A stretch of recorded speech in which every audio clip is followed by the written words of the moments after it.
ঐতিহাসিক প্যারেড ময়দান, যেই ময়দানে একটানা 40টি বছর পর্যন্ত কোরআনের তাফসীর করেছেন, বাতিলের চূড়ান্ত আতঙ্ক অথচ তাওহীদি জনতার হৃদয়ের স্পন্দন, কলিজার টুকরা নয়নের মণি, বিশ্বনন্দিত মুফাসসিরে কোরআন আল্লামা দেলাওয়ার হোসাইন সাঈদী, আল্লাহ রাব্বুল আলামিন তার কবরটাকে জান্নাতের নূর দিয়ে মুনাওয়ার করে দিন। আল্লাহ তাআলা তাকে শাহাদাতের সর্বোচ্চ মর্যাদা নসিব করুন, বলি আমিন। এই জনপদ চট্টগ্রামকে বিশ্বের কাছে পরিচয় করিয়ে দিয়েছেন তাফসীরুল কোরআনের উসিলায় যেই মানুষটি, তার নাম আল্লামা দেলাওয়ার হোসাইন সাঈদী। লক্ষ লক্ষ নারী পুরুষ এই মাহফিলে জড়ো হয়ে যেতেন।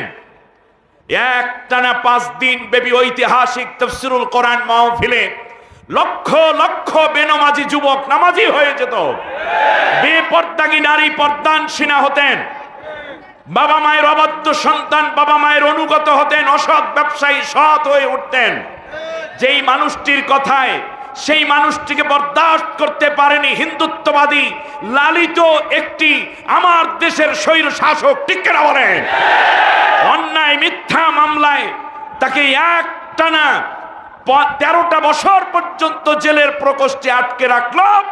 জেল থেকে সুস্থ মানুষকে মেডিকেলে ভর্তি করে হত্যা করে জাতিকে একটি কোরআন শোনার মহায়োজন করে দিয়েছে।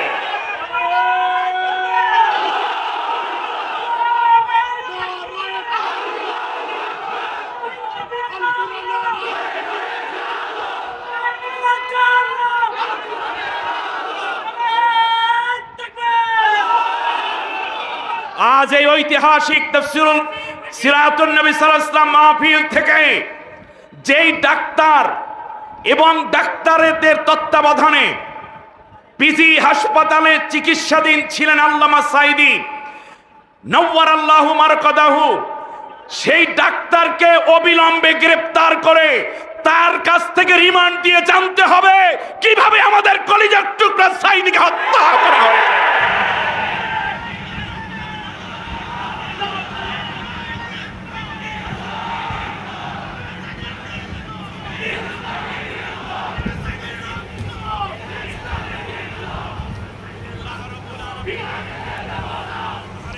আল্লাহ রাব্বুল আলামিন আরে শেষ জীবনে তার কয়েকটি ওসিয়তের মধ্যে একটি ছিল, আমি যদি শহীদ হয়ে যাই আমার রক্ত মাখা জামা কাপড় দিয়ে আমাকে দাফন করিয়ে দিও, স্বাভাবিক মৃত্যু হলে গোসল করাইয়া আমি যেই রুমে বসি, আরাফাত যেই বাসস্থান যেটা রয়েছে আরাফাত মঞ্জিলে আমাকে নিয়ে যাবে, আমার পরিবারের নারীরা আমাকে শেষবারের মতো একবার দেখবে, আমার জামা কাপড়গুলো আলেম ওলামাদেরকে দিয়ে দিও, খুলনার সিদ্দিকে আলিয়া মাদ্রাসার মাঠে আমাকে তোমরা দাফন করিয়ে দিও, আমার জানাজায় যেন লোক বেশি হতে পারে তোমরা জানিয়ে দিও আমার মৃত্যু সংবাদ। কিন্তু এই জালেম সরকার শুধু হত্যা করেই ক্ষান্ত হয়নি, তার জানাজাটা যেন পড়ানো হয় ঢাকাতে, জানাজার পর্যন্ত পড়তে দেয়া হয় নাই। লক্ষ লক্ষ আল্লাহর কোরআনের পাগলদেরকে জানাজা থেকে মাহরুম করা হয়েছে। কিন্তু তার এলাকায় জানাজা হয়েছে তাও হাজার বাধার পরে। তাম পৃথিবীতে 1 লক্ষাধিক জানাজা হয়েছে আল্লামা সাঈদী সাহেবের। আজকে এই বিশাল সিরাতুন নবী সাল্লাল্লাহু আলাইহি ওয়াসাল্লাম ময়দান থেকে আমরা অবিলম্বে এই অন্তর্বর্তীকালীন সরকারের কাছে আল্লামা সাঈদী সাহেবকে কারা মারলো, কিভাবে আনা হলো তার পূর্ণ তদন্ত রিপোর্ট আগামী 1 মাসের মধ্যে জাতির সামনে উপস্থাপন করার জোর দাবি করছি। সম্মানিত ভাইয়েরা, আজকের এই মাহফিলের সভাপতির বক্তব্য দিয়েছেন, আলোচনাও করেছেন প্রফেসর ডক্টর সৈয়দ মোহাম্মদ আবু নোমান। আল্লাহ তাআলা হুজুরের দীর্ঘ হায়াত এবং সুস্বাস্থ্য দান করুন। আয়োজিত এই মাহফিলে আমার বাম পাশে উপবিষ্ট রয়েছেন মাজলুম এক মর্দে মুজাহিদ, আল্লাহর জমিনে আল্লাহর দ্বীন প্রতিষ্ঠার অতন্ত্র প্রহরী আপনাদের প্রিয় মানুষ, কাছের মানুষ, ভালোবাসার মানুষ জনাব আহমদ খালেদুল আনোয়ার, আল্লাহ তাআলা কোরআনের জন্য তাকে এই ময়দানে আরো বেশি কাজ করে যাওয়ার তৌফিক দান করুন বলি আমিন। আজকের এই মাহফিলে প্রধান অতিথি হিসাবে আপনাদের সামনে তাশরীফ আনবেন নন্দিত জননেতা, তাওহীদি জনতার কণ্ঠস্বর, বীর চট্টলার অন্যতম ইসলামিক সিপাহসালার বারবার নির্বাচিত জনপ্রতিনিধি, জাতীয় সংসদের অন্যতম সদস্য, বাংলাদেশ জামাত ইসলামীর কেন্দ্রীয় কর্ম পরিষদের অন্যতম সদস্য, চট্টগ্রাম মহানগরীর সম্মানিত আমির জননেতা আলহাজ শাহজাহান চৌধুরী, কোরআনের জন্য আল্লাহ তাআলা তার দীর্ঘ নেক হায়াত এবং শারীরিক সুস্থতা বাড়িয়ে দিন বলি আমিন। তিনি যথাসময়ে আপনাদের সামনে কথা বলবেন। ইতিমধ্যে আপনাদের উদ্দেশ্যে দেশ বরেণ্য বিদগ্ধ উলামায়ে কেরাম কথা বলেছেন। জনাব professor doctor ABM Mafizur Rahman Al Azhari, Islamic studies বিভাগের সম্মানিত অধ্যাপক, আন্তর্জাতিক ইসলাম বিশ্ববিদ্যালয় চট্টগ্রাম, কথা বলেছেন। মাওলানা মহিউদ্দিন মাহবুব, অত্যন্ত বিদগ্ধ আলিম। আল্লাহ তাআলা আমার মাহবুব ভাই, আমার ছোট ভাই, অত্যন্ত ভদ্র। চট্টগ্রামের মানুষগুলোই দেখলে কলিজা ঠান্ডা হয়ে যায়। এদের আচরণ, ইসলাম চর্চাটা আমাকে প্রচণ্ড আকর্ষিত করে, মুগ্ধ করে। আল্লাহ তাআলা আমার এই ভাইটাকে ইমানে আমলে আল্লাহ তাআলা আরো বেশি ধন্য করে দিন। কথা বলেছেন জনাব ডক্টর মাহমুদুল হাসান। আর আমি এসে কথা শুনলাম জনাব মোহাম্মদ নজরুল ইসলাম সাহেবের, নায়েবে আমির চট্টগ্রাম মহানগরী, এবং তিনি পরিবেশবিদ। তিনি যে কথা বলেছেন এটাই মূলত জাতীয় কথা। আল্লাহ তাআলা আমাদের এই প্রিয় দায়িত্বশীলকে সুস্থতা এবং দীর্ঘ নেক হায়াত দান করুন। মঞ্চে উপবিষ্ট সম্মানিত উলামায়ে কেরাম, খুতাবায়ে আযম, বিশেষ করে এই মাহফিলে আমাকে যিনি দাওয়াত দিয়ে এনেছেন, আপনাদের প্রিয় ভাই এবং এই চকবাজার থানা জামাত ইসলামীর সম্মানিত সেক্রেটারি জনাব মোহাম্মদ ইলিয়াস আরব, দায়িত্বশীল এখানে। ও আচ্ছা, হান্নান ভাই সেক্রেটারি, আমি আমিরকে সেক্রেটারি বলছি, সরি। হান্নান ভাই আর ইলিয়াস ভাই কি কর্ম পরিষদের অন্যতম সদস্য, অত্যন্ত ভদ্র মানুষ। লম্বা মানুষটাও লম্বা, এই যে বুকটাও প্রশস্ত, কলিজাটা মনে হয় তার চেয়েও বড়। কারণ ইসলাম বিপ্লবের জন্য কলিজা দরকার, ঠিক কিনা বলেন? উদযাপন কমিটির তিনি আহ্বায়ক। আল্লাহ তাআলা আমার ভাইয়ের শারীরিক সুস্থতা এবং মেধা যোগ্যতা আরো বাড়িয়ে দিন। অন্যান্য দলের এবং ইসলামী আন্দোলনের, একামতে দ্বীনের সমস্ত নেতৃবৃন্দ, ব্যবসায়ী ভাইয়েরা, সামনে উপবিষ্ট কোরআন প্রেমিক, দিনদার, ইমানদার, পরহেজগার, মুত্তাকি ভাইয়েরা, বিশেষ করে পর্দার অন্তরালে সম্মানিতা মা ও বোন, অন্যান্য ধর্মাবলম্বী ভাই ও বোন যারা কোরআনের কথা শুনছেন, সকলকে আন্তরিক মোবারকবাদ জানাচ্ছি। এজন্য আমরা যে কোরআনের কথা বলতে এসেছি এবং নবীকে বলতে এসেছি, শুনতে এসেছি, তিনি এই নবী শুধুমাত্র মুসলমানের নবী নন, তিনি সমগ্র মানব জাতির নবী। সুবহানাল্লাহ বলেন। আল্লাহ রাব্বুল আলামিন কোরআনে সূরা নিসার ৭৯ নম্বর আয়াতে এ কথাটা স্পষ্ট করে বলে দিয়েছেন, ওয়া আরসালনাকা লিন-নাসি রাসূলা ওয়া কাফা বিল্লাহি শাহীদা। নবী হে, আমি তোমাকে পাঠিয়েছি সমগ্র মানব জাতিকে, যেন তুমি সত্যের পথ দেখাতে পারো, সেজন্য। অতএব বোঝা যাচ্ছে আল্লাহ তাআলা শেষবারে গিয়ে বলছেন, আর তুমি যে সকলের নবী, এটার জন্য আমি আল্লাহই সাক্ষী হিসাবে যথেষ্ট। সুবহানাল্লাহ। নবী যে সকলের নবী, সাক্ষ্য দিচ্ছেন কে? অতএব আমাদের কোনো কনফিউশন আছে? তিনি সকলের নবী। আল্লাহ রাব্বুল আলামিন আবার বলেন, শোনো, রাসূলাম মুবাশশিরিনা ওয়া মুনযিরিনা লিআল্লা ইয়াকুনা লিন-নাস লিআল্লা ইয়াকুনা লিন-নাসি আলাল্লাহি হুজ্জাতুম বা'দার রুসুল ওয়া কানা আল্লাহু আজিজান হাকীমা। আল্লাহ তাআলা বলছেন, রাসূলাম মুবাশশিরিন ওয়া মুনযিরিন, আমি রসুল প্রেরণ করলাম তোমাদেরকে জান্নাতের সুসংবাদ শোনাতে আর জাহান্নামের ভয় প্রদর্শন করার জন্য, যাতে করে সব মানুষের কাছে তিনি সত্য উপস্থাপন করতে পারেন অন্য নবীদের অনুপস্থিতিতে। সুবহানাল্লাহ বলেন। এরপর আল্লাহ তাআলা আবার বলছেন, দেখেন এক কথা সকলের নবী যে এ কথা বোঝাচ্ছেন আল্লাহ অন্য আয়াতে সূরা আরাফ আয়াত নম্বর 158, কুল ইয়া আইয়ুহান নাস ইন্নী রাসূলুল্লাহি ইলাইকুম জামিআ। হে রাসূল, আপনি বিশ্বের সমস্ত মানুষকে ডেকে বলুন যে হে মানুষেরা, আমি তোমাদের সকলের জন্য রাসূল হয়ে প্রেরিত হয়েছি। সুবহানাল্লাহ পড়েন।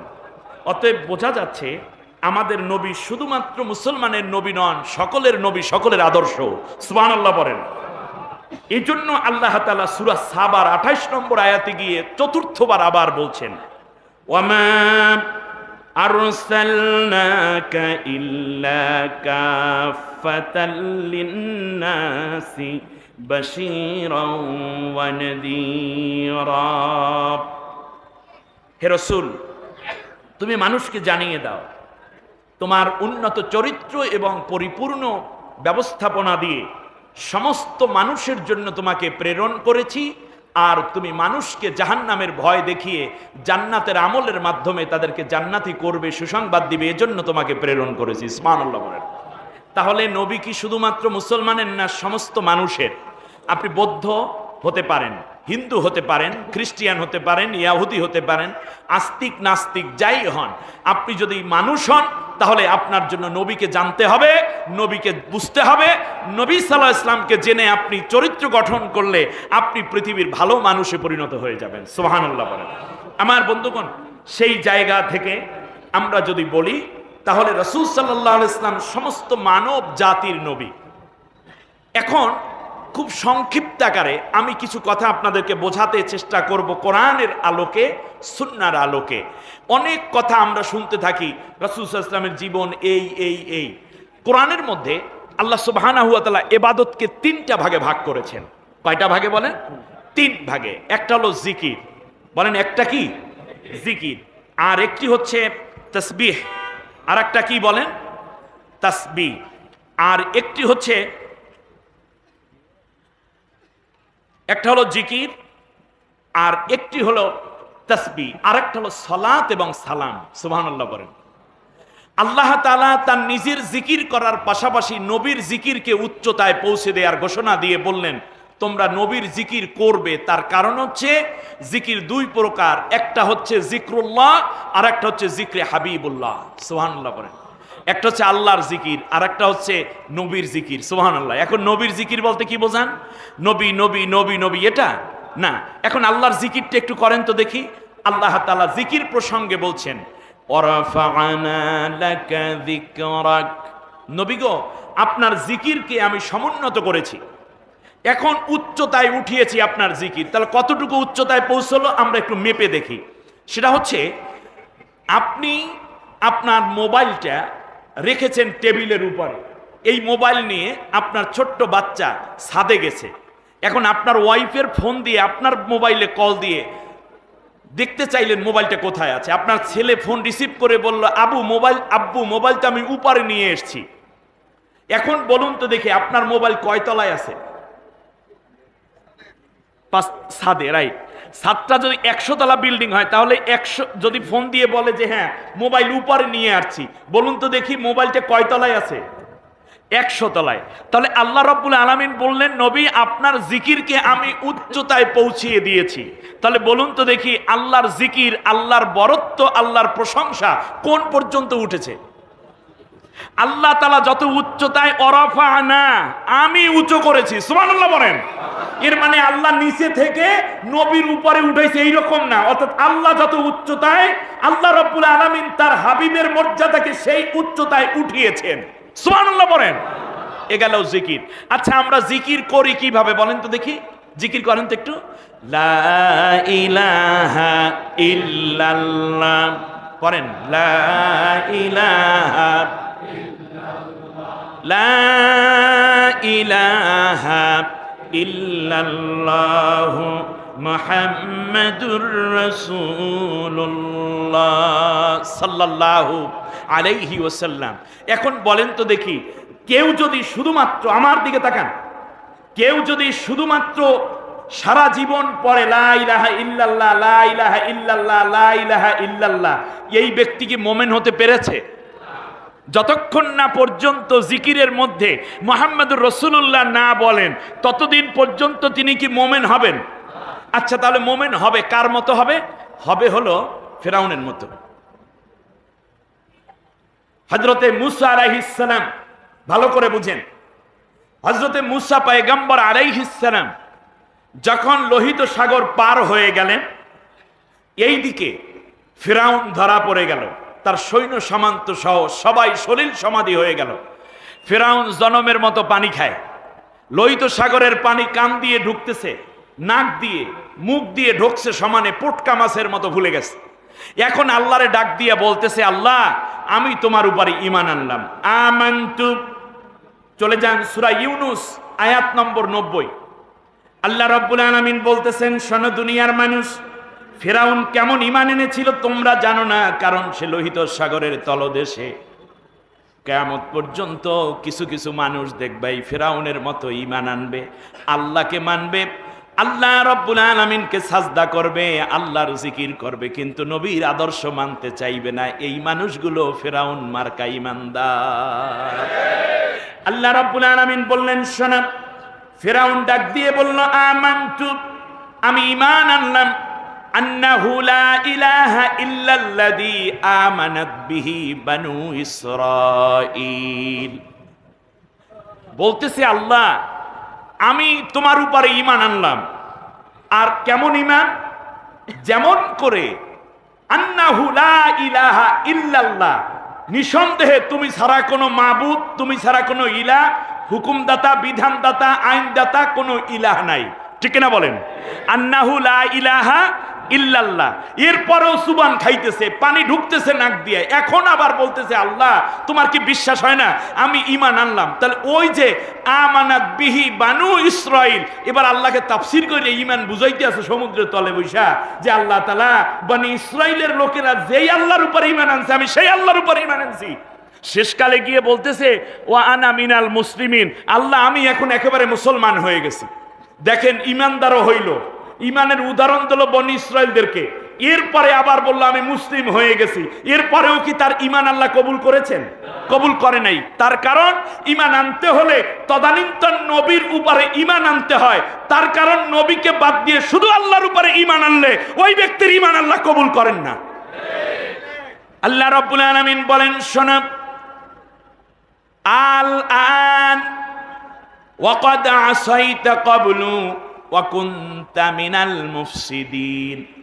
তুমি ঈমান আনছো এখন, কিন্তু যতদিন রাষ্ট্র ক্ষমতায় ছিলা তুমি ছিলা স্বৈর শাসক। কি শাসক?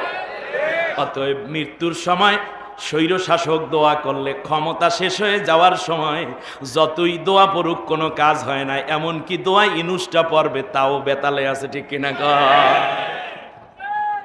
মুশকিলের সময় দোয়া ইনুস পড়ে, আর দোয়া ইনুস পড়তে যাওয়া তো দূরের, ইনুসই তো এখন তার জন্য বড় সমস্যা হয়ে গেছে। এখানেও মজা পাইতেছে না। এবারে আসেন একটু গোড়ার দিকে ফিরি আবার। এবার খেয়াল করুন, এই জায়গাটা এসে ফিরআউন যদি, ভালো করে বুঝুন, ফিরআউন যদি সেই সময় পড়তো লা ইলাহা ইল্লাল্লাহ মূসা কালিমুল্লাহ, তাহলে আল্লাহ তাকে বাঁচাই দিতেন। সে ঈমান আনছে কার উপরে? আল্লাহর উপরে। কিন্তু নবীর আদর্শকে মানবে এই স্বীকৃতি সে দেয়নি। কেন দেয়নি? দেয়নি এজন্য, আমি অনেক জ্ঞানীর সামনে কথা বলছি, আমার অল্প একটু ইশারা আপনারা অনেক বুঝে ফেলবেন বিদে আমি একটু ইঙ্গিত করে যাব শুধুমাত্র। এবার খেয়াল করুন যে যদি সে ঈমান আনে মুসা পয়গম্বরের উপরে, মুহাম্মদ যদি সে পড়তো মুসা কালিমুল্লাহ, তাহলে মুসা হইলেন নবী রসুল। তাহলে বলুন দেখি, ফিরাউন তার উপর ঈমান আনলে ফিরাউন কি হয়ে যায়? তার সাহাবী হয়ে যায়। বলেন তো কি? নবীর উপরে সেই সময় যারা ঈমান আনেন তাদেরকে কি বলা হয়? যেমন আবু বকর রাদিয়াল্লাহু আনহু কি, ওমর রাদিয়াল্লাহু আনহু কি সাহাবী। অতএব যদি সে কোনো ক্রমে বলে লা ইলাহা ইল্লাল্লাহ বলার পরে যদি মুসা কালিমুল্লাহ বলে, তাহলে সে মুসার উপরে ঈমান আনার কারণে সে হয়ে যায় মুসা আলাইহিস সালামের সাহাবী। এখন বলুন তো দেখি, এই লোহিত সাগর থেকে উঠে মিশরে যখন চেয়ারে বসবে, তখন যদি মুসা পয়গম্বর হাজির হয়, তাহলে রসুলের সামনে কি সে চেয়ারে বসতে পারবে, নাকি রসুল চেয়ারে বসে অর্ডার করবেন, সাহাবী শুনবে? কোনটা হবে?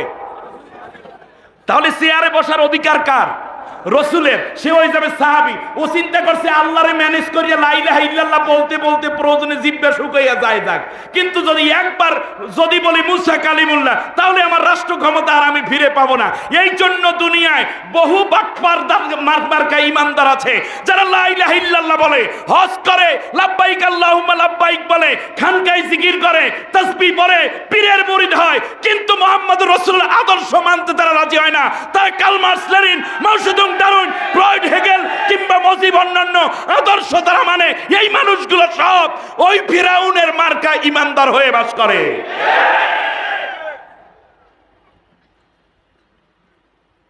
কষ্ট হয়েছে? এইরকম ইমানদারকে আল্লাহ কবুল করেন? করেন না। তাহলে ইমানে মুহাম্মদ সাল্লাল্লাহু আলাইহি ওয়াসাল্লামকে আদর্শ নেতা মানতে হবে। এইটা নিয়ে আজকে আমার কথা ইনশাআল্লাহ। অন্যান্য বক্তারা এক একজন এক এক স্টাইলে বলে, আমি শুধু একটাই আজকের আলোচ্য বিষয়, সেটা হচ্ছে রাসূল সাল্লাল্লাহু আলাইহি ওয়াসাল্লামকে মানতে হবে। আমরা শুধু জানছি রসুলকে, তাও জানি রসুলের আদাদুন নবী আমরা জানি, কিন্তু সিরাতুন নবী জানি না। রাসূল সাল্লাল্লাহু আলাইহি ওয়াসাল্লামের কর্মনীতি আমরা জানি না, কাজ জানি না। ওই জন্ম হইছে এইরকম ছিল, মা হালিমার ঘরে গেছে, তখন হালিমার দুধ বেড়ে গেছে, অর্থ সম্পদ বেড়ে গেছে। এরপরে আল্লাহ নবী সাল্লাল্লাহু আলাইহি ওয়াসাল্লামের বাবা হারাইছে, মা হারাইছে। এরপর নবীর দাড়ি এইরকম ছিল, টুপি এরকম ছিল, আতর পাথর সুরমা খুরমা, এইগুলো আমরা সব জানি। এইগুলা বিশ্বাস করেন না, সুন্নাতুন নবী নয়, এগুলো হচ্ছে আদাদুন নবী। নবীর জিন্দিগিটাকে আপনি দুইটা স্তরে ভাগ করতে হবে। একটা হচ্ছে আদত, একটা কি আদত। টুপি পরা নবীর আদত, মেসাওয়াক করা নবীর আদত। উনি নবুয়ত, রাসূলুল্লাহ সাল্লাল্লাহু আলাইহি ওয়াসাল্লাম কি নবুয়ত পাওয়ার আগে কি মেসাওয়াক করেন নাই? এগুলো আদত। তিনি ঘুমাতেন, এটা আদত। মাথায় তেল দিলেন, এটা আদত। বড় জামা পরতেন, এটা আদত। কিন্তু নবুয়ত পাওয়ার পর থেকে তিনি যেই কাজগুলো করেছেন এইগুলো সুন্নাত, যেইগুলো করতে জোর তাকিদ দিয়েছেন সেইগুলো ওয়াজিব, আর যেইগুলো না করলে কিংবা এমন কিছু খারাপ কাজ আছে যা করলে শাস্তির বিধান দেওয়া হয়েছে সেইগুলো ফরজ। অথচ আমরা রাসূল যেই দিন থেকে সেই দিনের আলোচনাটুকু আমরা আনতেই পারি না, তার আগে রাত শেষ হয়ে যায়। আর এই 15-18টা বছর পর্যন্ত তো এমন ছিল যে এতটা পর্যন্ত ওয়াজ করবা, এই কথা বলবা, ওই কথা বলবা না, সামনে পুলিশ, পিছে রাব, এরপরে অমুক নেতার কথা, এই অমুক নেতার ধমক, এরপরে মামলা খাওয়ার আশঙ্কা, থানা থেকে এই আনো সেই আনো। সেই জন্য বলি 18টা বছর পরে আজকে জাতি সত্যিকার মুক্তি লাভ করেছে, ঠিক কিনা বলেন? আজ শ্রদ্ধার সাথে হৃদয়ের সবটুকুন ভক্তি দিয়ে দোয়া করছি, যেই সমস্ত ছাত্র জনতা, নারী পুরুষ যারা এই দ্বিতীয় বাংলাদেশের স্বাধীনতা সংগ্রামে অংশ নিয়ে জীবন দিয়েছে, আল্লাহ তাদেরকে জান্নাতের সর্বোচ্চ দরজা নসিব করুন। আহতদেরকে আল্লাহ দ্রুত সুস্থতা নসিব করুন। বাংলাদেশ যতদিন থাকবে ততদিন তাদের নাম বাংলাদেশি মুসলমান এবং অন্য ধর্মাবলম্বীদের কলিজার মধ্যে লিখিত থাকবে, ঠিক কিনা বলেন?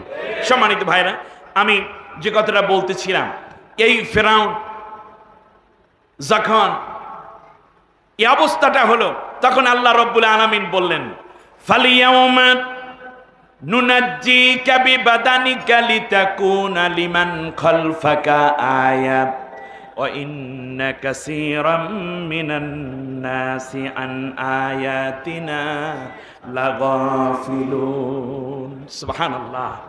আল্লাহ রাব্বুল আলামিন বললেন, ফিরাউন, কিয়ামত পর্যন্ত আমি তোমার লাশটাকে শুটকি বানায়া রাখব, সমুদ্রের পানি তোমার লাশটাকে গালাবে না। কোনো কুমির কিংবা হাঙ্গর তোমার দেহটা খাবে না, কোনো পোকামাকড় তোমাকে ছুঁইবে না।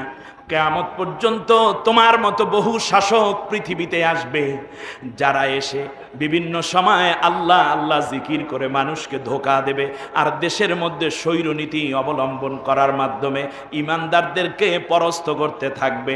তারা যেন তোমার এই জীবন এবং তোমার এই ভণ্ড নীতি দেখে দেখে স্বৈর শাসনের অবস্থা, পরবর্তীতে স্বৈর শাসকের করুণ পরিণতি দেখে শিখতে পারে। আমি আল্লাহ রব্বুল আলামিন এজন্য তোমার লাশটাকে তাদের উদাহরণ বানাইয়া দিলাম। কি করেছিল ফিরআউন? আল্লাহ রাব্বুল আলামিন বলেন, ইন্না ফিরআউনা আলা ফিল আরদ, জমিনের বুকে বিরোধী দলহীন একটা সংসদ কায়েম করেছিল ফিরআউন। এক নম্বর কাজ। ওয়াজআলা আহলাহা শিয়া, জাতির মধ্যে শত শত দল এবং উপদলে বিভক্ত করে ফেলেছে। আহারে কত দল বানাইলো, নিজের দলের মধ্যে লক্ষ লক্ষ হাজার হাজার উপাধি বানাইলো এবং গোটা জাতিকে জানাইয়া দিল মুক্তিযোদ্ধার পক্ষ শক্তি বিপক্ষ শক্তি। কেউরে বানাইলো রাজাকার, কাউরে বানাইলো মুক্তিযোদ্ধা। কিন্তু দেশের 12টা বাজাইয়া শেষ পর্যন্ত তরুণ প্রজন্ম ডাক দিয়ে শুরু করলো, তুমি কে? তুমি কে? আমি কে? বলছে কে? খেয়াল করেছেন অবস্থাটা কি বানাইলেন আল্লাহ তাআলা? পুরো টেবিলটাকে আল্লাহ উল্টাই দিয়েছেন। এই কাজটা কে করেন?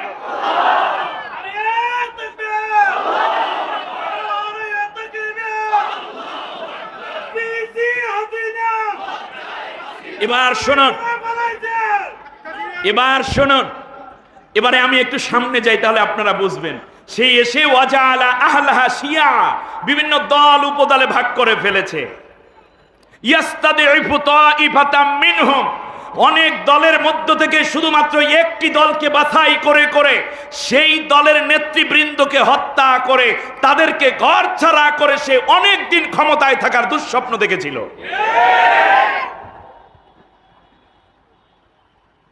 এ কাজগুলো করেছে কে? ফিরআউন। জোরে বলেন কে? ফিরআউনের লাশ আছে না নাই? তা আল্লাহ আমাদেরকে জানান এই জন্য যে যুগে যুগে এই আকামগুলো যারা করবে তারা সব ফিরআউনের নাতিপুতি, খালাতো বোন, চাচাতো বোন, মামাতো বোন, ঠিক কিনা বলেন? এই কথাগুলো আল্লাহ তাআলা বোঝাচ্ছেন আমাদেরকে। এইবার আল্লাহর কোনো কাজ আছে না নাই?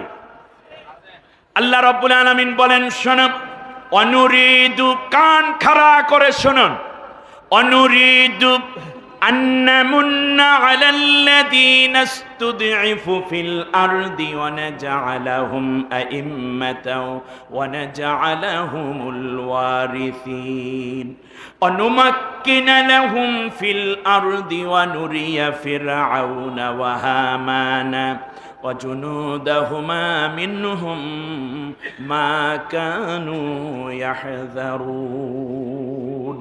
কার কথা বিশ্বাস হয়? আল্লাহ রাব্বুল আলামিন বলেন, আমি আল্লাহও সিদ্ধান্ত নিলাম, অনুরিদু, আমি ইচ্ছে করলাম। আল্লাহ যখন ইচ্ছা করেন সেইটাই ইচ্ছা হয় না, ওটা আল্লাহর সিদ্ধান্ত। সুবহানাল্লাহ বলেন। অনুরিদু, আমি আল্লাহ সিদ্ধান্ত নিলাম, আন্নামুন্না আলাল্লাযীনা ইসতুদঈফু ফিল আরদ, ফিরআউন যেই দলটাকে বাছাই করে নেতৃবৃন্দকে হত্যা করার শুরু করে দিয়েছিল, সন্তানদেরকে হত্যা করা শুরু করেছিল, অত্যাচার করেছে, আমি আল্লাহ সিদ্ধান্ত নিলাম ওই দলটার উপরে আমার দয়া এবং মায়া ঢেলে দেব। আমাদের দেশেও এমন একটি দল আছে যেই দলের নেতৃবৃন্দকে হত্যা করা হয়েছে, যেই দলের যুবক ছেলেদেরকে হত্যা করা হয়েছে, কোরআনের তালিম ক্লাস থেকে জঙ্গি উপাধি দিয়ে, মিথ্যা তহমাত দিয়ে নারীদেরকে পর্যন্ত ধরে নিয়ে যাওয়া হয়েছে, ঠিক কিনা বলেন? আল্লাহ তাআলা বলছেন এই মাজলুম দলটার উপর মায়া করার সিদ্ধান্ত নিলাম আমি। আল্লাহু আকবার বলেন। আপনার হতাশ হওয়ার কোনো কারণ নেই, সময় ঘুরে গেছে। এবার সামনে আপনি কি করবেন সেইটা শুনেন। এরপর আল্লাহ তাআলা বলছেন, ওয়ানাজআলাহুম আইম্মাতান, এবং আমি আল্লাহ সিদ্ধান্ত নিলাম জাতির প্রত্যেকটা স্তরে স্তরে ওই দলের লোকদেরকে আমি নেতৃত্বের চাবিকাঠি উঠাইয়ে দেব। ইমামের বহু বচন আইম্মা, সব জায়গায় ইমাম হবে ওই দলের লোকেরা। সিদ্ধান্ত কার? ও ভাই, ওয়ানাজআলাহুম এটা কোন সিগা? জুমার সিগা না, জুমা মুতাকাল্লামের সিগা না। ওয়ানাজআলাহুম, আমি আল্লাহ সিদ্ধান্ত নিলাম ওয়ানাজআলাহুম আইম্মাতান ওয়ানাজআলাহুমুল ওয়ারিসিন, আর আমি আল্লাহ ফিরাউন এই স্বৈর শাসকের উঠাইয়া দিয়া ওই দলটাকে সংসদের মধ্যে শ্রেষ্ঠ জায়গায় বসাইয়া সম্মানিত করে দেব। অনুমাক্কিনা লাহুম ফিল আরদে, এবং জমিনের বুকে আমি তাদেরকে শক্তিশালী করে দেব। গত 5 তারিখের আগেও যারা ঘরে ঘুমাইতে পারতো না, আজকে তারা উন্মুক্ত প্রোগ্রাম করছে। ওসি সাহেব তাদেরকে ফোন দিয়ে ডেকে বলে, স্যার আপনারা যেভাবে বলেন আমরা সেইভাবে কাজ করব। আপনারা যদি বলেন ওদেরকে অ্যারেস্ট করব, আপনারা যদি মাফ করিয়ে দেন তাহলে কিছু কমু না, কিন্তু মামলা দিয়ে রাখেন, সুবিধা মতো কিন্তু সাইজ করে দেব। এর মানে ওয়ানুমাক্কিনা লাহুম ফিল আরদ ওয়াদাকার। সুবহানাল্লাহ। এবার খেয়াল করুন, আল্লাহ রাব্বুল আলামিন বলেন, শোনো, এই ফিরাউনের করুণ পরিণতি যেই দিন হয়েছে সেই দিন কি হয়, এই পৃথিবীতে যারাই ফিরাউনের নাতিপুতি হবে তাদের অবস্থা তাই হবে ফিরাউন যা হয়েছিল। আল্লাহ রাব্বুল আলামিন বলেন সূরা দুখানের 29 নম্বর আয়াত, সম্ভব হলে নোট করে নিয়ে যান। আল্লাহ রাব্বুল আলামিন বলেন, শোনো, ফিরাউন যেই দিন চলে গেল, যাওয়ার সময় কি হলো শোনো, কাম তারাকু মিন জান্নাতি ওয়া উয়ুন। এইটা হলো সূরা দুখান আয়াত নম্বর 25, 26, 27, 28। এখন আমি তিলাওয়াত করতেছি, কান খাড়া করে শুনবেন, জীবন্ত কথাগুলো হৃদয়ে অঙ্কন করুন। আল্লাহ তাআলা বলছেন, সে যখন যাচ্ছিল, শেষ হয়ে যাচ্ছিল, তাদের ক্ষমতা যখন শেষ হচ্ছিল, তখন তাদের চারপাশে কাম তারাকু মিন জান্নাতি ওয়া উয়ুন, আরে কত ঝর্ণা ধারা এবং কত সবুজ বাগ বাগিচা, ফুল ফলের গাছ তাদের চারপাশে ছিল সাজানো, এইগুলা রাইখা তারা চলে গেছে। এক, ওয়াজুরুই ওয়া মাকামিন কারীম। শুধু তাই নয়, সেখানে মূলা ক্ষেত ছিল, মরিচের ক্ষেত ছিল, হলুদের ক্ষেত ছিল, শাকসবজির বাগান ছিল, আপেল গাছ ছিল, লেবু কমলার গাছ ছিল, সমস্ত ফসল এবং জমকালো প্রাসাদ ছিল, সুন্দর সুন্দর সাজানো বিছানাপাতি ছিল, এসি করা রুম ছিল, সবগুলা ফালাইয়া তারা চলে যেতে বাধ্য হয়েছে। কত জীবন্ত কথা দেখেছেন আপনি। এরপরে আল্লাহ রাব্বুল আলামিন বলেন, শোনো, ওয়া না'মাতিন কানু ফিহা ফাকিহিন, আর তাদের পেছনে কত ভোগের উপকরণ পড়ে রইল, যা নিয়ে তারা ফুর্তিতে মেতে থাকতো। আহারে সুন্দর কইরা রান্না বান্নাটাও করছে, মুরগি পোলাও, তারপরে কত সুন্দর সুন্দর খাবার, বড় বড় মাছ, দেশি মুরগি, দেশি হাঁসের ডিম, এই সুন্দর কইরা ভাগ ভাগ কইরা সুন্দর কইরা রান্নাঘরে সাজাইয়া রাখছে। আল্লাহ রাব্বুল আলামিন বলেন, তাদের সাজানো বাগান, সাজানো আরামের বিছানা এবং জৌলস করার মতো মাদক থেকে নিয়ে মদ গাঁজা সহ কত রকমের নারী পুরুষের খারাপ উপকরণ, যা দিয়ে তারা তাদের আমোদ ফুর্তির উপকরণ বানাইয়া দিয়েছিল, সবগুলা তারা পিছনে পিছনে ফেলে ফেলে তারপর চলে যেতে তারা বাধ্য হয়েছে। এটা কোন সূরা বলেন দেখি, একবার পরীক্ষা নেই। সূরার নাম সূরা দুখান, আয়াত নম্বর 25, 26, 27 এবং 28। এবার 28 নম্বর আয়াতে গিয়ে আল্লাহ বলছেন, কাযালিকা ওয়া আওরাতনাহা কওমান আখারিন। আমি আল্লাহ রাব্বুল আলামিন এই জুলুম এবং এই ধরনের অন্যায় কাজে জড়িত শাসককে পরাজিত করে আমি আল্লাহ ওই মাজলুম দলটাকে পছন্দ করে এই জায়গায় বসাইয়া দেব। সুবহানাল্লাহ। কালকে বললেন।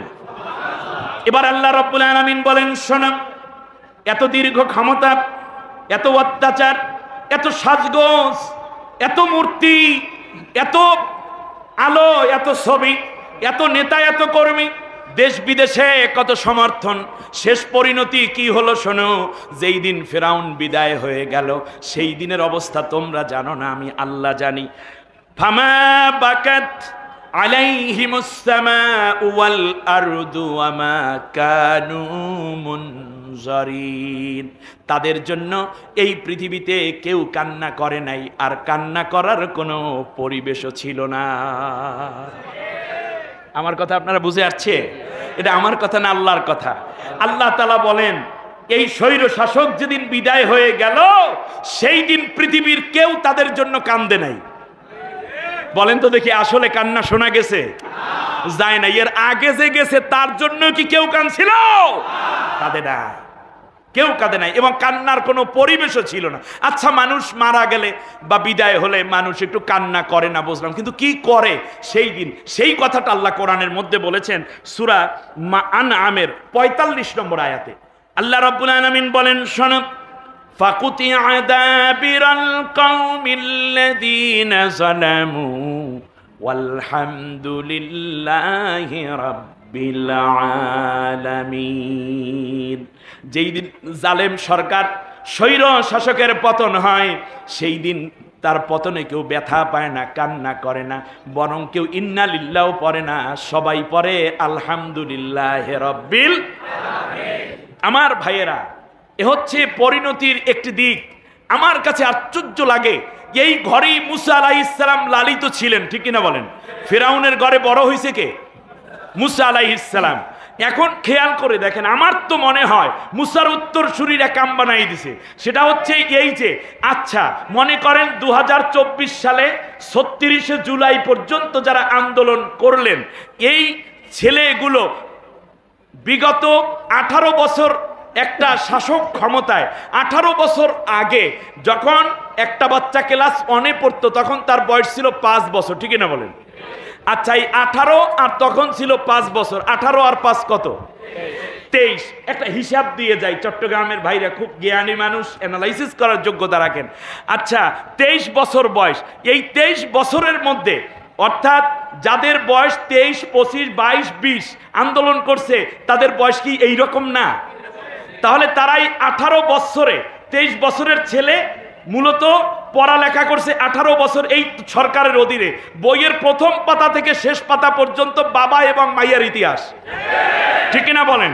মাঝখান থেকে হিন্দুত্ববাদ, মূর্তি আর ইসলামকে কত কটাক্ষ করে করে শরীফ শরীফার গল্প ট্রান্সজেন্ডার পর্যন্ত তারা তৈরি করেছে।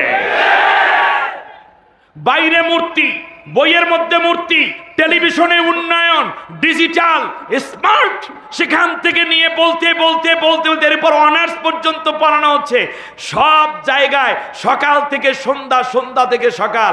এই বাচ্চারা তো তোমাদেরই ইতিহাস পড়লো, কিন্তু আন্দোলন করলো এই ছেলে মেয়েরাই, যাদেরকে তোমরা মুসার মতো ঘরের মধ্যে লালন পালন কইরা, বই দিয়া, বৃত্তি দিয়া লালন পালন করে, যদি কিনা বলেন।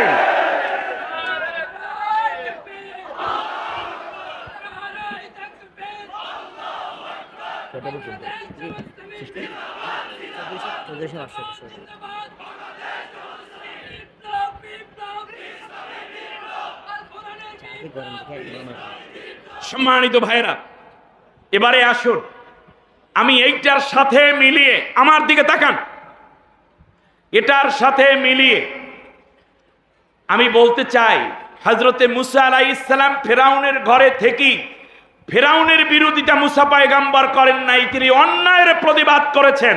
আমি মনে করি আজকে যারা আন্দোলন করেছে 2024-এর স্বাধীনতা আন্দোলন, তারা মূলত স্বৈর শাসকের বিরুদ্ধে লড়াই করে বাংলার মানুষকে মুক্তি দিয়েছে, ঠিক কিনা বলেন?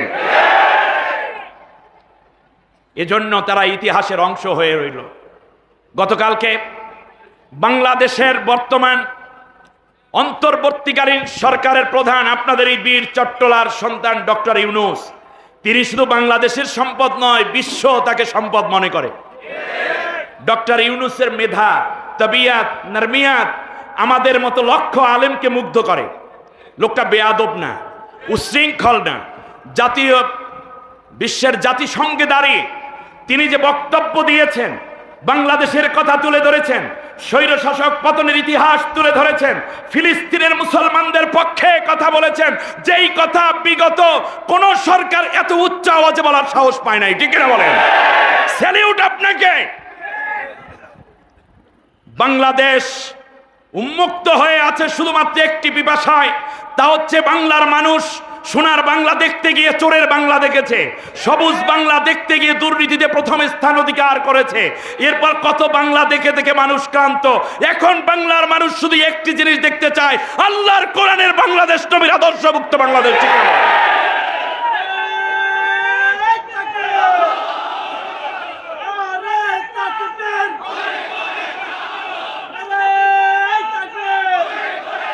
সম্মানিত ভাইয়েরা, এবার আপনাদেরকে বলি, শুনুন, আমার কথা শুনুন, এবার খেয়াল করুন। আমি আপনাদেরকে ছোট্ট একটা মেজারমেন্ট দিতে চাই।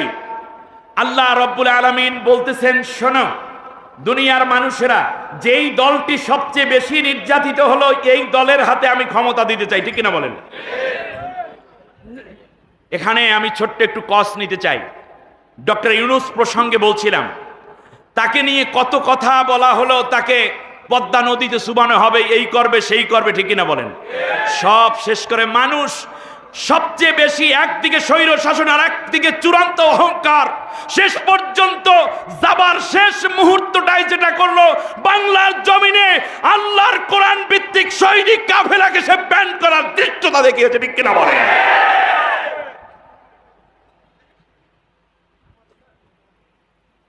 আমরাও চাই আপনি দেশে আসেন, টুপ করে আসার দরকার নেই। আপনি কোন জায়গায় আছেন বলেন, আমরা আপনাকে যত্ন সহকারে নিয়ে আসব। আবার বলি, এই অন্যায়ের কাজে যারা এই রকম আয়না ঘর বানালো, মানুষ হত্যা করলো, প্রায় 1600 ছাত্রকে হত্যা করেছে যেই গভর্নমেন্ট, এর আগে কত মানুষকে হত্যা করলো, গুম খুনের হোতা যারা, তাদের পক্ষে যারা থাকবেন, তাদের দল যারা করবেন, তাদেরকেও কিয়ামতের ময়দানে আল্লাহর সামনে দাঁড়াতে হবেই হবে। আপনার বিবেক নাই? আপনার বিবেক নাই? কোন খুনিকে আপনি সমর্থন দিবেন না। খুনিকে আমরা সমর্থন দেব না, ধরিয়ে দেব। বলেন না ইনশাআল্লাহ। সম্মানিত ভাইয়েরা, ডক্টর ইউনূস এই সময়ের জন্য বাংলাদেশের একজন অভিভাবক হয়ে এসেছে। আমি মনে করি আল্লাহ সুবহানাহু ওয়া তাআলা এর মাধ্যমে একটি ইসলামী বিপ্লবের রাস্তাকে সহজ করে দিবেন। আমি আপনাদের কাছে ছোট্ট একটা মেজারমেন্ট দিয়ে যাই। সেটা হচ্ছে, ধরেন না 40, একটা সংখ্যা মনে করেন। কত? আমার দিকে তাকান। এইরকম কথা তো কেউ সরাসরি বলে না। আমি একটু বলে যাই, আপনাদেরকে আমি আহত করছি না, আশা দেখাচ্ছি। 40, 40-এর সাথে 13 যোগ করেন, কত হয়? কত হয়? 53। এদিকে এলাকা ব্যবসায়ী মানুষ সবাই হিসাব কিন্তু ভালো বোঝে। 53-র সাথে 8 যোগ করেন, তাতে কত হয়? 61। এবার 40 হলো নবীজির নবুয়াত প্রাপ্তির বয়স। 13 বছর মক্কায় কোরআনের দাওয়াত দিয়েছেন। এরপরে নবী হিজরত করে মদিনায় চলে গেলেন। 8ম হিজরিতে রমজান মাসে রাসূল সাল্লাল্লাহু আলাইহি ওয়াসাল্লাম মক্কা বিজয় করে, যেই বিজয় অর্জিত হয়েছে, আল্লাহ তাআলা নবীকে বললেন, ইন্না ফাতাহনা লাকা ফাতহাম মুবিনা, আপনাকে চূড়ান্ত বিজয় দিয়েছি। ঠিক কিনা বলেন? তাহলে বাংলাদেশ স্বাধীন হয়েছে, তাহলে কত সালে বাংলাদেশ স্বাধীন হলো? 1971। এর সাথে 61 সাল যোগ করেন, 61 যোগ করেন, তাহলে কত হয়? কত? 2040 না, 2032। আমার দিকে তাকান, আপনারা হিসাব বোঝেন, এটার উপর আমার অ্যানালাইসিস আছে। এইটার উপর 1500 পৃষ্ঠার গবেষণা পত্রিকা আছে। আমার গোনাটা বোঝেন। ধরেন ওখানে টোটাল পেলাম কত বছর? 61 নবীজির বয়স, পূর্ণ বিজয়। তাহলে 1971-এর সাথে 61 যোগ করেন, কত হয়? 132। কিন্তু যেই সালে যুদ্ধ সেই সালেই বিজয়, 72-এ তো আর যায়নি, এই জন্য 1 বছর মাইনাস করেন, কত হয়? 2031। এখন কোন সাল?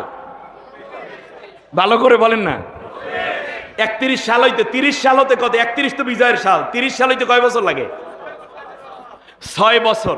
এই 6 বছর আমাদেরকে মেহনত করতে হবে। আগামীকালকে ইসলাম বিপ্লব হবে না, 3 বছরেও হবে না, 4 বছরেও হবে না। আমার হিসাব, আগামী 6 বছর কোন ক্রমে আমাদেরকে অতিক্রম করতে হবে। 6 বছর পর বাংলাদেশ হবে ইসলামের বিজয়ের দেশ। বাস। এবারে আসেন অন্য হিসাবে যাই, কথাটা বুঝছেন কিনা?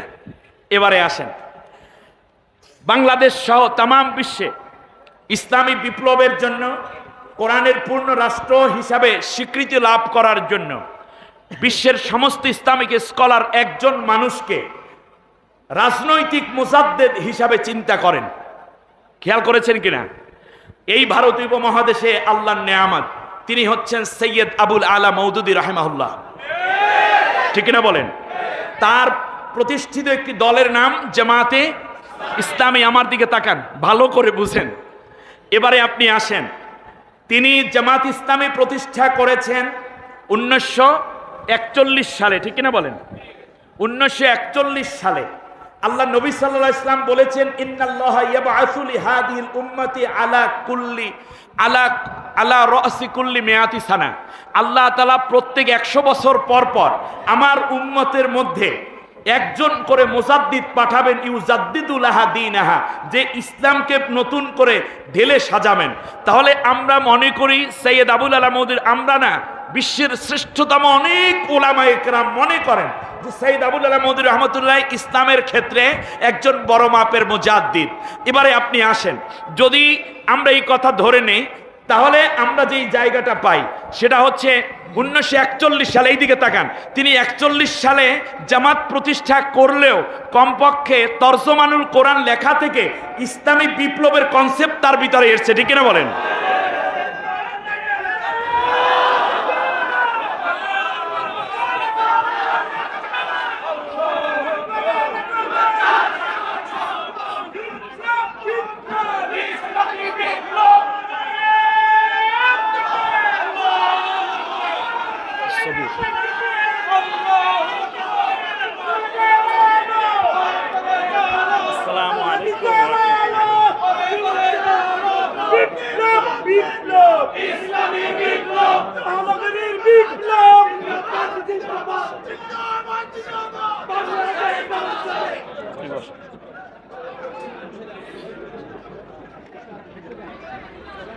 সম্মানিত ভাইরা, আপনাদের কষ্ট হচ্ছে মনে হয়, একটু উঁচু করে, একটু উঁচু করে। আমি কোন জায়গায় যেন রেখেছিলাম, মেহমানকে আমি ছেড়ে দিব, আপনাদেরকে বেশি কষ্ট দেব না। আমি একটি জায়গায় আপনাদেরকে নিয়ে যেতে চাই, কারণ একদিনে ওয়াজ শেষ করলে তো হবে না। আবার ইনশাআল্লাহ এই প্যারেড ময়দানে আল্লাহর কোরআনের তাফসীর চালু হবে ইনশাআল্লাহ। বলেন, এখান থেকে কোরআনের আওয়াজ সুউচ্চ কণ্ঠে পৃথিবীর মানুষকে আবার শোনানো হবে। আল্লাহর কাছে দোয়া করছি, আল্লাহ তুমি কোরআনের পাখি আল্লামা সাঈদীকে নিয়েছো, প্রত্যেক জনপদে একজন সাঈদী তৈরি করে দাও। সম্মানিত ভাইরা, এবার আমি একটু পেছনের দিকে আসি। যেই জায়গায় রেখেছিলাম 61 বছর, সেখান থেকে আসলাম, তাহলে 1941 সালে প্রতিষ্ঠা, কিন্তু তার ভিতরে ইসলামী হুকুমত প্রতিষ্ঠার চিন্তাটা এসেছে কমপক্ষে 10 বছর আগে। সেটা হলেও আমি মনে করি 1931 সালে হয়, আর 100 বছরের মধ্যে হলে তাহলে 2031 সাল হয়।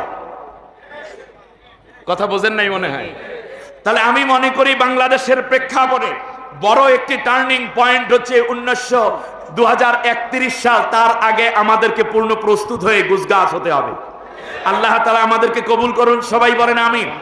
বন্ধুরা আমার, যে কথা আমি বলছিলাম, রাসূল সাল্লাল্লাহু আলাইহি ওয়াসাল্লামের বিষয়ে আমরা যেই জায়গাগুলো পেয়ে থাকি, সেইটা হচ্ছে যে আপনি আমি যদি কেবলমাত্র আল্লাহর উপরে ঈমান আনি, কিন্তু যদি রাসূল সাল্লাল্লাহু আলাইহি ওয়াসাল্লামের আদর্শ না মানি, তাহলে ওই ব্যক্তি মুমিন হতে পারে না।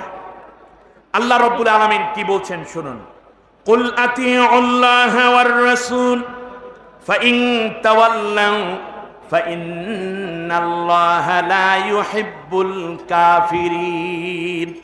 শুনতেছেন আমার কথা আপনারা? সূরা আলে ইমরানের 32 নম্বর আয়াতে আল্লাহ বলছেন যে যারা আমার এবং নবীর আনুগত্য করে, হে লোকেরা, তোমরা নবী তুমি জানিয়ে দাও তারা যেন আমার এবং তোমার আনুগত্য করে। আর যদি তারা আনুগত্য না করে, এই ধরনের কাফেরদেরকে আমি আল্লাহ ভালোবাসি না। তাহলে আল্লাহ তাআলা নবীর আনুগত্যহীন মানুষদেরকে মুমিন বলেছেন না কাফের বলেছেন? মুমিন না কাফের বলেছেন? নবীর আনুগত্য না করলে সে মুমিন হতে পারে না।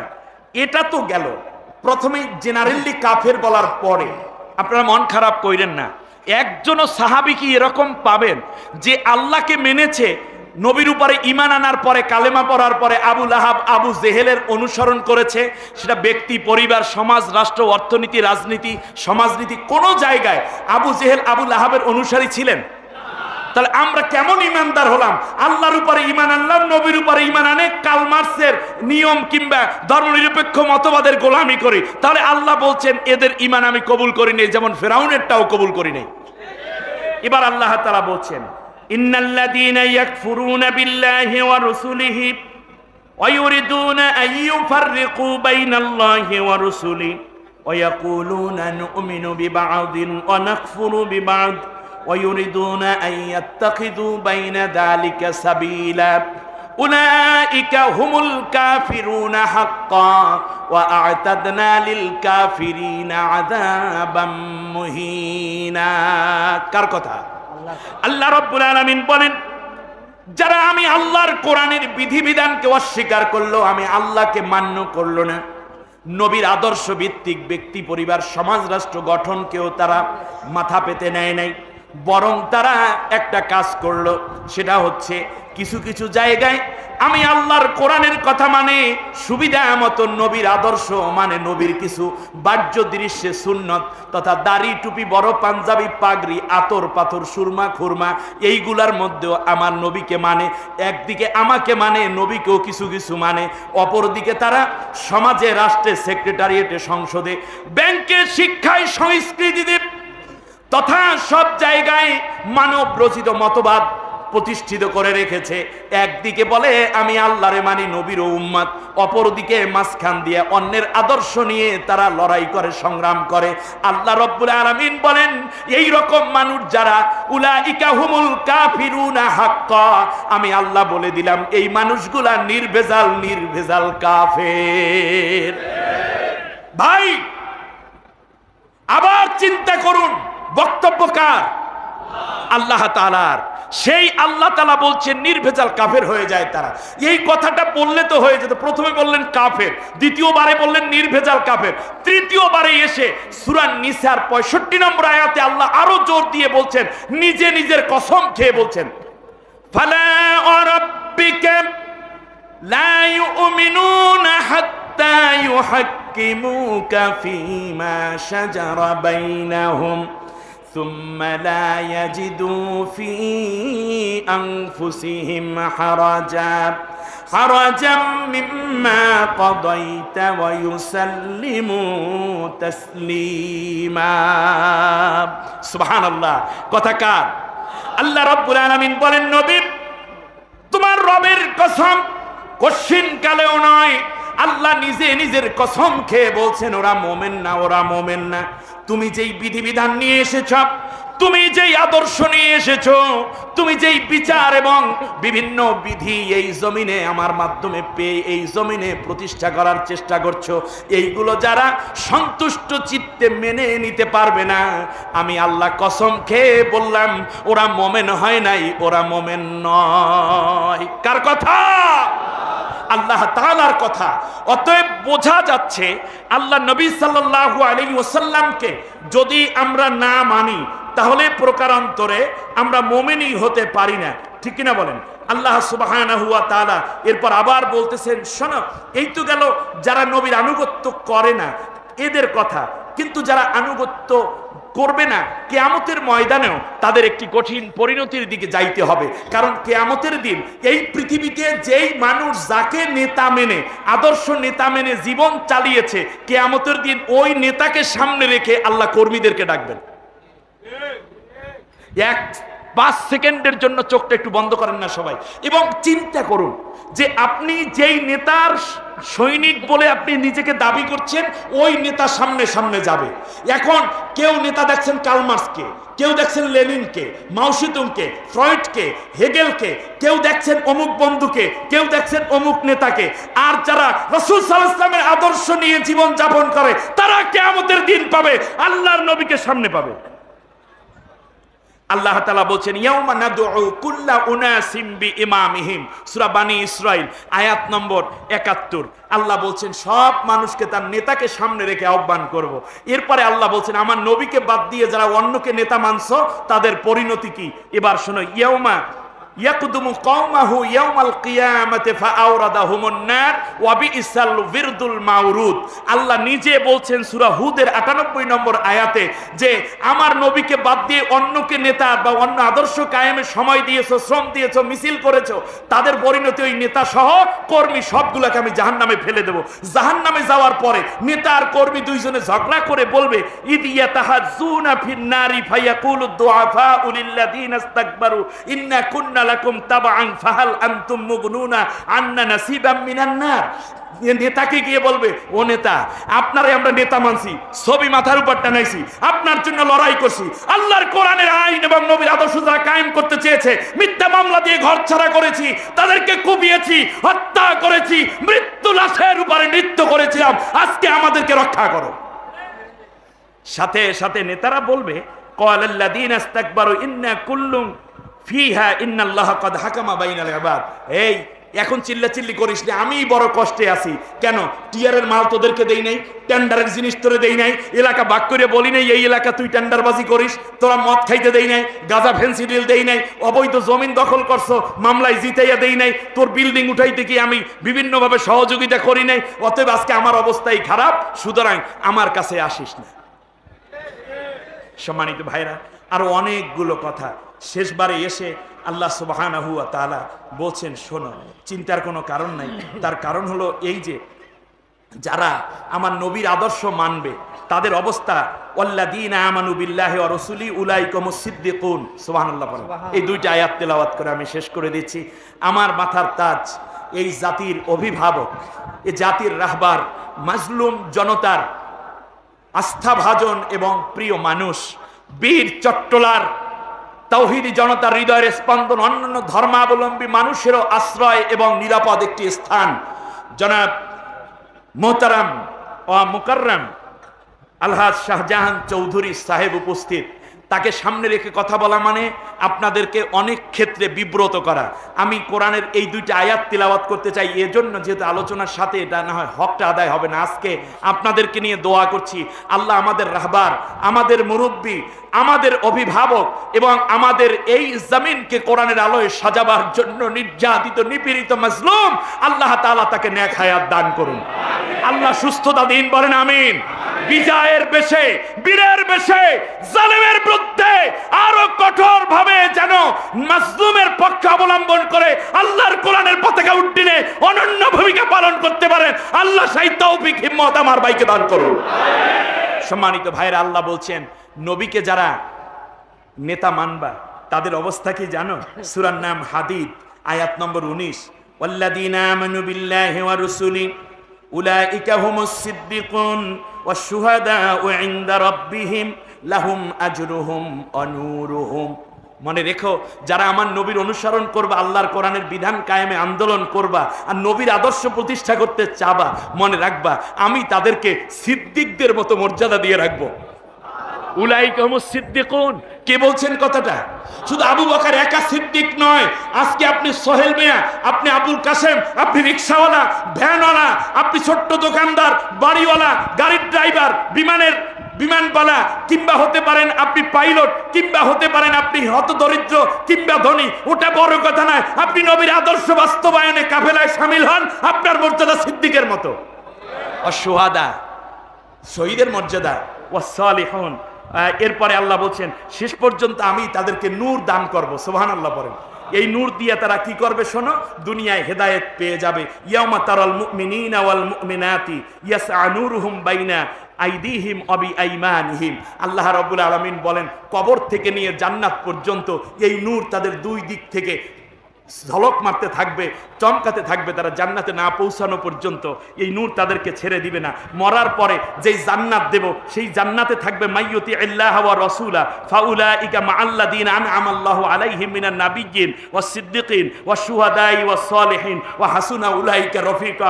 আমার আল্লাহ কত সুন্দর করে সূরা নিসার 69 এবং 70 নম্বর আয়াতে বলতেছেন যারা আমার নবীর অনুসরণ করবে তাদেরকে আমি জান্নাতে কেমনে রাখবো জানো? নবীদের সাথে রাখবো, সিদ্দিকদের সাথে রাখবো, এরপর শহীদদের সাথে রাখবো এবং সলিহিনদের সাথে একত্রে জান্নাতে থাকার ব্যবস্থা করে দেব। আল্লাহ রাব্বুল আলামিন বলছেন নবী গো, তোমার উম্মত নিয়ে তোমার টেনশন নাই, তোমার অনুসরণ যারা করবে ইয়া আইয়ুহান নাবিয়্যু হাসবুকাল্লাহ ওয়া মান ইত্তাবাআকাল মিনাল মুমিনিন, নবী গো যারা তোমার অনুসরণ করবে আমি আল্লাহ নিজেই তাদের জন্য জান্নাতের জামিনদার হয়ে গেলাম। সুবহানাল্লাহ ওয়া বিহামদি সুবহানাল্লাহিল আযীম। সম্মানিত ভাইয়েরা, আল্লাহ রাব্বুল আলামিন এবার আমাদেরকে বলতেছেন ওই হকপন্থী দল আমরা কি ইতিমধ্যে টের পেয়েছি যেই দল সবচেয়ে নির্যাতিত, ঠিক কিনা বলেন? এরপর আল্লাহ তাআলা আরেকটা সিম্পটম বলেছেন, যেটা হচ্ছে এই যে শোনো, মিনাল মুমিনিনা রিজালুন সাদাকু মা আহাদুল্লাহ আলাইহি ফামিনহুম মান কাদা নাহবাহু ওয়া মিনহুম মান ইয়ানতাযির ওয়া মা বাদদালু তাবদিলা। কান খাড়া করে শুনুন, আল্লাহ রাব্বুল আলামিন বলেন সেই দলের মধ্যে এমন পুরুষ আছে একজনকে ফাঁসি দেয়া হচ্ছে, আর একজনকে ফাঁসির রায় ঘোষণা করা হচ্ছে, একজনকে গুলি করে হত্যা করা হয়, আর একজনকে বুকের মধ্যে বন্দুকের নাল ঠেকিয়ে, মাথার মধ্যে বন্দুকের নাল ঠেকিয়ে রাখা হচ্ছে, একজনের রায় হচ্ছে আর একজনের লাশ নিয়ে যাচ্ছে। এরপরেও তারা একদিন যে কুল ইন্না সালাতি ওয়া নুসুকি ওয়া মাহইয়ায়া ওয়া মামাতি লিল্লাহি রাব্বিল আলামিন সব শপথ দিয়ে ময়দানে আল্লাহর দ্বীন প্রতিষ্ঠার জন্য বেরিয়েছে, তারা এক চুল পরিমাণ পিছপা হয়ে যায় নাই। কি গেল সেই দিকে তারা নজর করে নাই। ওই দলের সাথে তোমরা থাইকো, ওইটা হক দল, ওইটার উপরে আমার রহমত পড়েছে। একটা হাদিস দিয়ে শেষ করি। নবীজি বলেছেন, আন আব্দুল ইবনে ওমর রাদিয়াল্লাহু তাআলা আনহুমা, ওমর রাদিয়াল্লাহু তাআলা আনহুর পুত্র আব্দুল্লাহ রাদিয়াল্লাহু তাআলা আনহু বর্ণনা করতেছেন যে নবী বলেন, ফাত্তাবিউ সিওয়াদাল আযম ফাইন্নাহু মান সাজ্জা ফিন্নার। নবীজি বলেছেন সমাজের মধ্যে, রাষ্ট্রের মধ্যে যেই ইসলামিক দলটি বেশি এগিয়ে আছে, সেওয়াদ আল আজম, এখানে ওলামায়ে কেরাম, সেওয়াদ আল আজম মানে কি? ইসলামী দলের মধ্যে যেই দলটি বেশি অগ্রগামী হয়ে আছে, যাদের ডাক্তার আছে, ইঞ্জিনিয়ার আছে, পুলিশে লোক আছে, র্যাবে লোক আছে, সেনাবাহিনীতে লোক আছে, যাদের মধ্যে ওসি হওয়ার লোক আছে, ডিসি হওয়ার লোক আছে, এমপি হওয়ার লোক আছে, মেম্বার হওয়ার লোক আছে, চেয়ারম্যান হওয়ার লোক আছে, রিক্সাওয়ালা থেকে প্রেসিডেন্ট পর্যন্ত সব সেক্টরে যাদের লোক বেশি আছে সেই দলটার সাথে তোমরা সবাই শরীক হয়ে যাও। অর্ডার জামাল উদ্দিনের, অর্ডার আমাদের মুহতারাম শাহজাহান চৌধুরী সাহেবের, অর্ডার কার? আল্লাহর নবীর। জোরে বলেন কার? আল্লাহর নবীর। ফাত্তাবিউ সিওয়াদ আল আযম, ওই হকপন্থী দলের নির্ণয় করার পর এবার আপনাদেরকে আমি বলছি যে নবীর নির্দেশ হলো যেই দলটি এগিয়ে আছে তাদের সঙ্গী হয়ে ইত্তেবা করো। ইয়া পীর হও, মুরিদ হও, কিংবা মুরব্বী হও, খতিব হও, বক্তা হও, রিক্সাওয়ালা হও, ভ্যানওয়ালা হও, যদি আমার উম্মত হও তাহলে যেই দলটি এগিয়ে আছে সেই দলটাকে সমর্থন দিয়ে তাড়াতাড়ি আগাইয়ে নাও। তার কারণ আজকে রাতে যদি ইসলামী হুকুমত কায়েম হয়ে যায়, এই চট্টগ্রামে যতগুলো ফোর্স কোয়ার্টার আছে 1 ঘন্টার মধ্যে সব বন্ধ হয়ে যাবে, হাজার হাজার যুবক যুবতী জিনা থেকে বেঁচে যাবে, ঠিক কিনা বলেন?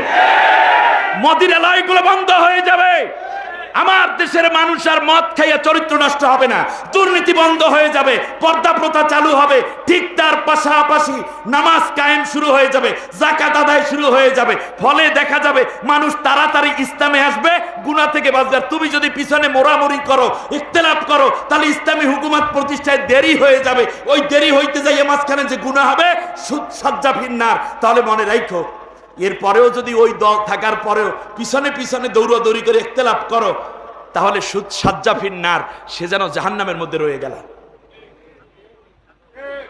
আজ রক্তে ভেজা শহীদি কাফেলা, বাংলাদেশ জামাত ইসলামী, ঠিক তার পাশাপাশি অন্যান্য ইসলামী রাজনৈতিক দলও বাংলাদেশে আছে। আপনাদেরকে অ্যাপ্রিসিয়েট করি, আপনাদেরকে শ্রদ্ধা জানাই, ভালোবাসা জানাই। কিন্তু আপনার দ্বারা যত তাড়াতাড়ি ইসলামী হুকুমত কায়েম হবে তার চেয়ে বেশি তাড়াতাড়ি হবে জামাত ইসলামীর দ্বারা। এই কথা আজকে বাংলাদেশের সব রাজনৈতিক দলও স্বীকার করে, ঠিক না বলুন? অতএব এখানে দক্ষ লোক আছে, নামাজও পড়াতে পারে, ময়দানে স্লোগানও দিতে পারে, সংসদে দাঁড়িয়ে বক্তব্য দিতে পারে। সুবহানাল্লাহ বলেন। সুতরাং এই দলটিকে যত তাড়াতাড়ি আমরা ক্ষমতার মধ্যে নিয়ে আসতে পারবো ইনশাআল্লাহ বলি, তত তাড়াতাড়ি সমাজ থেকে গুনাহ কেটে যাবে, ন্যাক জারি হয়ে যাবে। আর যদি পেছনে পেছনে থাকি তাহলে নবীর সাজ্জাফিন নারের মধ্যে পড়ে যাব। অতএব আপনাদের কাছে আমার উদাত্ত আহ্বান যে একটি দল, যেই দলটিকে খুব তাড়াতাড়ি সমর্থন দিয়ে ইসলামী হুকুমত প্রতিষ্ঠা সম্ভব, এই শহীদি কাফেলা, যাদের মধ্যে একজনকে হত্যা করে আরেকজনকে রেডি করা হয়, ঠিক কিনা বলেন? একজনকে ফাঁসি দেয় আর একজনকে প্রস্তুত করা হয়, এরপরেও তারা পিছপা হয়ে যায় নাই। বারবার বলা হতো ইসলামপন্থীদেরকে তারা পাকিস্তানের দালাল, পাকিস্তানের দালাল। 18টা বছর পর্যন্ত নির্যাতন করেছ, বাংলাদেশে একজন মুসলিম, একজন মুসলমান বিরোধী দলের কোন নেতা নেত্রী পাকিস্তান পালাতে চায় নাই, ঠিক কিনা বলেন? তো মাত্র একদিনের ধমক খাইয়া তোমরা যেই রাষ্ট্রে পালাইছো, তাহলে বোঝাই যাচ্ছে তোমরা ওই দেশের দালাল ছিলা বলেই এই দেশ থেকে ওই দেশে পালিয়ে গেছো। সুতরাং এই দেশ আমাদের, এখানে সবাই মিলে থাকবো, এই বাংলাদেশকে আল্লাহর কোরআন দিয়ে সাজিয়ে সোনার বাংলা বানাবো। কে কে রাজি আছেন দুইটা হাত উঁচু করে আল্লাহকে দেখা।